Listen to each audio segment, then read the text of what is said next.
Message de Jésus à Mère Marie et Laïcha, le mardi 8 juin 2021. Bonjour frères et sœurs et famille Hardwellers, soyez tous bénis. J'avais reçu de Réma la veille. Le premier disait: Maintenant, je sais que ce n'est pas pour les grâces ou le don que tu m'aimes, mais parce que ma volonté t'est plus chère que la vie. C'est pourquoi je m'unis à toi si intimement qu'à aucune autre créature. Du journal de Sainte Faustine. Le deuxième Réma disait: La communauté de Cité de Dieu sera, dans l'Église de Dieu, comme une ruche dans un jardin magnifique, cachée et douce. Les âmes y travailleront comme des abeilles pour nourrir l'âme de leurs voisins avec du miel, tandis que la cire s'enflammera pour la gloire de Dieu. Ce sera le reflet du plus grand attribut de Dieu qui est sa miséricorde divine, sans fin pour le monde entier.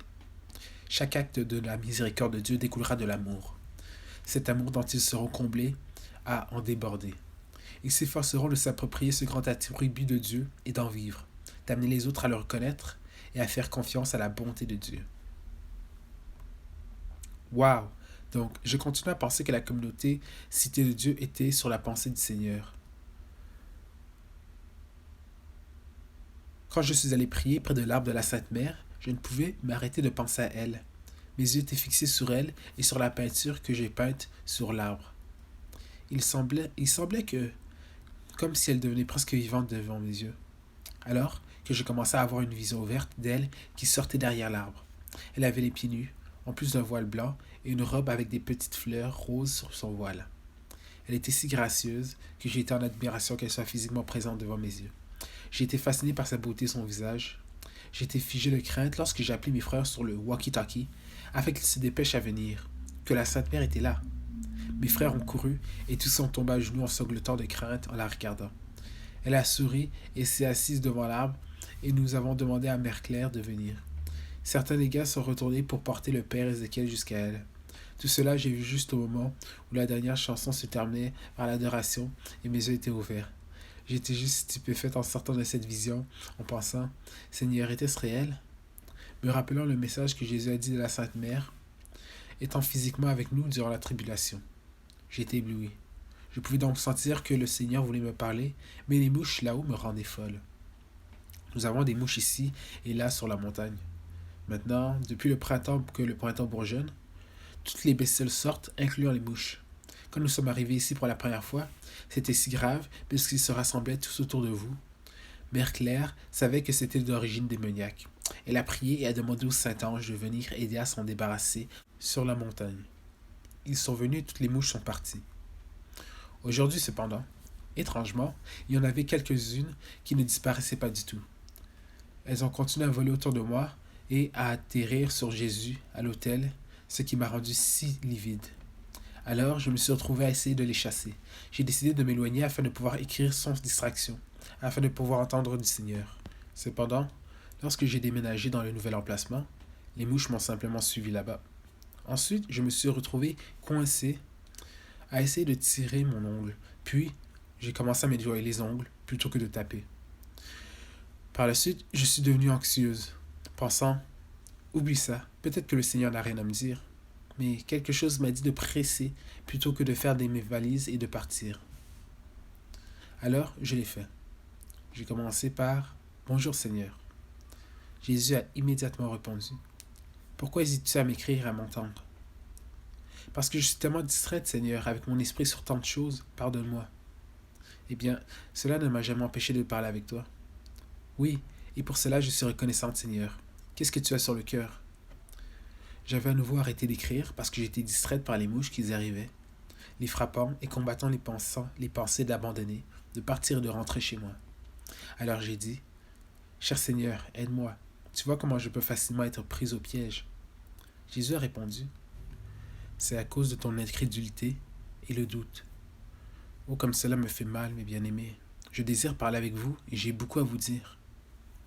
Ici, Jésus parle encore de mon anxiété à propos de Derek et des promesses. Désolé les gars, j'ai du mal parce que l'année dernière, à peu près la même époque, j'ai reçu des messages de ce que je pensais être Jésus, me disant qu'un mariage aurait lieu, et c'est à ce moment-là que je suis tombé très fort dans le discernement. Je n'ai jamais mis le message sur la chaîne, mais cela m'a fait tomber assez fort quand j'ai découvert que les autres messages n'étaient pas du Seigneur et que je resterai encore un an dans la communauté. Ainsi, bien que ce soit excitant, il y a une petite voix au fond de mon esprit qui dit « C'est encore un piège ». Donc c'est mon combat, passer au-delà de mes craintes et de l'incrédulité. Il ne faut pas s'inquiéter de l'avenir, bien-aimé. Tu finiras par voir ma fidélité.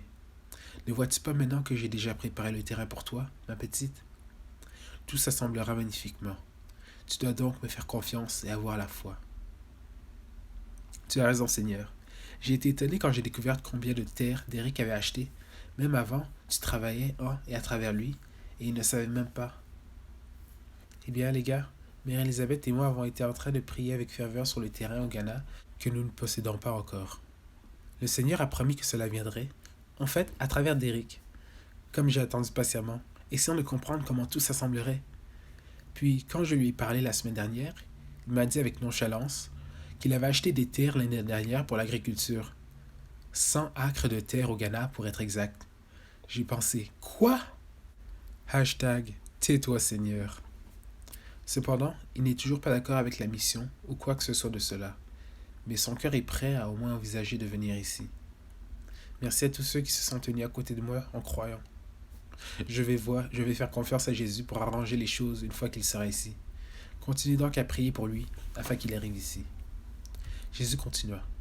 Oui, je tiens le cœur des rois entre mes mains et j'utilise les âmes comme instrument pour accomplir mon dessein. Même s'ils peuvent ne pas être conscients de ma volonté ou avoir des plans différents en tête, j'utilise tout cela pour mon plan, pour ma plus grande gloire. Cette communauté sera exactement comme ça. J'utiliserai même vos ennemis pour accomplir mon but. Donc il n'y a pas besoin de s'inquiéter. Tu es si facilement distraite et irritée par les mouches qui t'entourent, et c'est ainsi que l'ennemi t'aura à chaque fois. Les gars, les mouches m'attaquaient, et cela semblait presque intentionnel. Ils rampaient sur mon ordinateur portable, sur ma tête et mes mains. C'était tellement énervant, et m'a fait réaliser que l'ennemi ne voulait pas que ces messages se produisent. Mais je ne pouvais pas me tenir calme. Je tentais de tous les taper. Alors, Jésus, m'en voyant et étant avec moi, dit « Les démons sont comme des petites mouches qui pullulent autour de vous, bourdonnant les mensonges, distractions et les tentations. Ne les engagez même pas et n'essayez même pas de les écraser comme vous le feriez avec une mouche. Ne trouvez-vous pas que vous gaspillez de l'énergie du temps à courir après ces petites choses irritantes? Cela prend l'attention sur ce qui est le plus important et le travail devant vous. Ne reconnaissez même pas leur présence. Continuez à travailler, prier et avancer en toute confiance et foi en moi. Maintenant, cela va les écraser et les mettre en fuite. Le Seigneur a tellement raison. Il a prévenu qu'un combat s'approchait et je me préparais au pire. Mais je peux maintenant voir que le combat est avec moi-même. C'est une bataille intérieure intense car je suis bombardé de douleurs et de blessures du passé dans notre relation et de peur de l'avenir par les démons constamment. J'ai dit, d'accord Seigneur, s'il te plaît, aide-moi avec ça. Je le ferai, ma bien-aimée, je le ferai.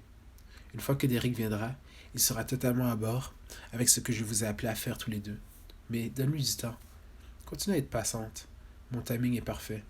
Ne lui fais pas de pression, mais continue à offrir tes suggestions, ton conseil, et surtout ton amour, pendant que vous priez derrière les paroles que j'ai prononcées, ainsi que pour que son cœur devienne complètement bien. Beaucoup de choses changent, plus que vous pouvez voir et savoir, croyez-moi. Une fois ce travail établi dans son cœur, je veux que vous commenciez à construire tout de suite. Utilisez l'argent des dons pour acheter des matériaux de construction. D'abord, la maison pour les enfants, puis la maison pour les prêtres, hommes et femmes, afin que vos volontaires et vos missionnaires aient un endroit où rester, puis le bâtiment pour les couples mariés. Au moment où j'écrivais cela, j'avais une pensée en tête. Si nous devions construire toutes les maisons à la fois, ou une par une? Jésus a répondu à ma pensée. Je préférerais que vous construisiez la maison des enfants. Ensuite, terminez cela pour construire les 3 autres maisons simultanément. Il y aura beaucoup de travailleurs qui viendront aider à construire cette communauté. Vous ne serez pas en manque. Donc, ce travail sortira beaucoup plus vite que vous ne le pensez. Cependant, en toute chose, vous devez toujours être dans la prière, afin que l'ennemi ne trouve pas un moyen de provoquer des retards, des embûches et des pièges dans vos opérations de construction. Il fera tout ce qu'il peut pour causer des problèmes à ce stade dans la communauté. Tu as raison dans ta façon de penser. Je veux 9 chambres dans chaque bâtiment. Très simple, avec un lit, un bureau, une salle de bain communautaire et un espace de lavage pour tous. À ce moment-là, je pensais où serait la cuisine, et il m'a répondu à nouveau. Vous pouvez construire un petit quartier où les repas auront lieu, et où vous mangerez tous ensemble en tant que communauté. Et la chapelle, Seigneur, je pensais que ce serait construit en premier. Non, bien-aimé, construisez les maisons, puis la chapelle sera pour plus tard. Les gens commenceront à venir et voudront aider avec ce travail, mon amour. Et ils ont besoin d'un endroit où rester et pouvoir rencontrer les gens de cette terre. Vous aurez donc besoin de ces bâtiments en premier. Chacun peut créer son propre petit oratoire dans sa chambre, en priant jusqu'à ce que la chapelle soit terminée. Je sais que beaucoup n'ont pas encore répondu. Bien aimé, mais beaucoup le feront, une fois que vous arriverez là-bas. Je les prépare maintenant à répondre. Certains des prêtres que vous avez ordonnés sont également appelés là-bas, et j'en parle à leur cœur même maintenant, pour qu'ils répondent à cet appel. J'ai créé cette communauté pour être un sanctuaire de ma miséricorde, et celui de la miséricorde de ma mère, le plus grand attribut de tous les personnages. C'est pourquoi vous et ce travail êtes si détestés par les démons. Tu es l'autre petite sainte Faustine. À cause de son obéissance, mon apôtre de la miséricorde, la parole de ma divine miséricorde s'est répandue au loin.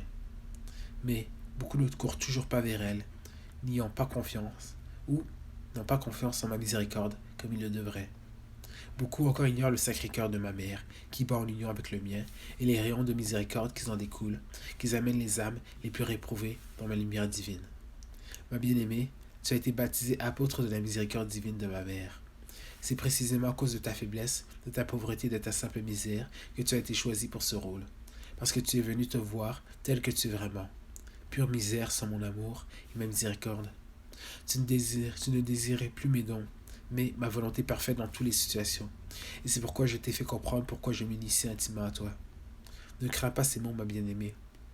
Elles ne sont pas là pour te gonfler, et pour m'apporter la gloire due au fait que je puisse prendre l'âme la plus dépravée, mondaine, complètement imprégnée de péché, vaine, égoïste et orgueilleuse, et faire une transformation étonnante lorsqu'on dit oui à ma volonté. Mes bien-aimés, beaucoup d'entre vous n'ont toujours pas répondu à l'appel. C'est la raison pour laquelle vous avez été amenés dans cette chaîne, dans ce ministère. Vous avez voulu faire quelque chose de plus pour moi, et c'est votre chance, c'est votre vocation. Il n'y a absolument rien à craindre. Arrêtez de vous demander comment, quand et les moyens dont vous aurez besoin pour répondre. Dites simplement oui. Je peux et je vais vous transformer aussi. Écrivons une histoire, votre histoire, qui vous laissera émerveiller. J'ai été si miséricordieux envers vous, et je veux que vous, dans cette communauté, vous vouliez vous consacrer à ma miséricorde, à la miséricorde de ma mère, parce que vous l'avez goûté et vu de première main. Les prières qui sortent de cet endroit guériront non seulement le Ghana, mais toucheront les nations. Beaucoup recevront la dévotion à ma mère, catholique et protestant. Pas au début, mais avec le temps, et par son intercession. Ils commenceront à voir les miracles dans leur vie, et comment nos cœurs ne font qu'un. Voyez-vous, ceux qui ne répondront pas à mes rayons d'amour et de miséricorde, qui jaillissent de mon cœur, répondront à ceux de ma mère. Elle est la servante de cette parabole, qui arrête l'abattage de l'arbre en suppliant le vigneron de le houiller pour une autre année. Ici, il fait référence à la parabole du figuier qui se trouve dans Luc 13, versets 6 à 9. Jésus continua. Je lui donne les âmes les plus démunies et elle en fait des miracles. C'est pourquoi je lui ai confié cette communauté et lui ai donné le Ghana, parce qu'elle fera exactement cela. La vie de la communauté de Dieu sera une communauté où tous les membres vivent dans la compagnie de mes saints et vivront à la lumière de ma douce présence parmi eux, où il n'y a pas de voile entre le ciel et la terre. Si grande sera la foi des enfants et de tous ses membres. Vraiment, ce sera un morceau de paradis sur terre et une préfiguration lumineuse de la nouvelle Jérusalem, où j'habiterai parmi mon peuple. Apocalypse 21. Ce sera un temple et un trône où ma mère, la mère de miséricorde, sera glorifiée et honorée alors que ses rayons d'amour et de miséricorde émaneront, apportant soulagement de la souffrance, guérison, restauration et unité, même parmi les dénominations. Il n'y a pas de limite à ce que je ferai pour mes bien-aimés qui croient avec simplicité. Tout honneur et toute gloire seront à moi et à elle à partager avec les âmes auxquelles elle accorde sa faveur. Tu seras une ville sur une colline, une lumière pour les nations, où la flamme de ton amour ne se refroidira jamais. Le zèle pour ma mère sera répandu sur toutes les âmes de cette communauté, alors que vous élevez d'autres apôtres de sa divine miséricorde pour apporter cette dévotion au loin, même dans leur pays natal, pour répandre la lumière de son parfum et de son amour, mettant les autres en feu pour notre mère de la miséricorde.